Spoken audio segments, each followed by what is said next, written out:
ఏం బ్రో బుకింగ్లో పడుతున్నాయా బ్రో? ఎన్బి ఆటో డ్రైవర్నే బ్రో, బుకింగ్లో పడుతున్నాయా మంచిగా అని అడుగుతున్నా బ్రో. ఏడా బ్రో ఈ లంచ్ కొడుకులు పైసలు ఇస్తలేరు, బుకింగ్లు కూడా ఇస్తలేరు మాకెళ్ళోడు వాళ్ళు. ఏం బ్రో మొత్తం డ్రాపులు తక్కువ పడుతున్నాయి, అమౌంట్ తక్కువ ఇస్తుండు. ర్యాపిడోడు ఊబరోడు మలక్పేటలో ఉన్నా బ్రో, ఒక్క డ్రాప్ పడతలేదు ఇక్కడ తెలుసా. ఏం చేద్దామన్నా ఈ కొడుకులు ఎట్లా చేస్తుర్రు? కంపెనీ బంద్ చేసుకొని అని వెళ్ళిపోతలేరు కానీ బయట మాట్లాడుకొని అని నడుపుతాం కానీ మనం.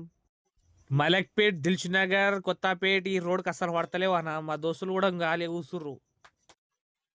ఆటోనే నడుపుతాం మనం, ఆటో తప్ప వేరేది ఏమొస్తుంది చెప్పు. మనకి వేరే పని పోయినా కూడా మనకి ఇదే ఉంటుంది. వేరే పని చేయాలన్నా కూడా అంచైతిందా ఇంచైతిందా చేయాల్సింది వస్తుంది. అదే ఆటో అయితే మనం రుబాబుగా చేసుకోవచ్చు కదా అట్లా. మనం రుబాబుగానే చేసుకుందామని మన పని మనం చేసుకుంటుంటే కంపెనీ లంచ్ కొడుకులు మనం ముంచి దింగుతారుగా అన్న. 10 కిలోమీటర్లకి 120, 130, 140 రూపాయలకు పోతామా అన్న మనం? 3-4 సంవత్సరాల ముందర ఎట్లుండే అన్న? 10 కిలోమీటర్లు పోతే 200 రూపాయలు లేకపోతే 180 రూపాయలు అని ఇవ్వాలి కొడుకులు. అసలు రేట్ కార్డే లేదు. బేకార్దన్న, బేకార్ ఉంది ఇదంతా. ఓలో ఊబర్ మొత్తం. ఏడుంటావా నువ్వు?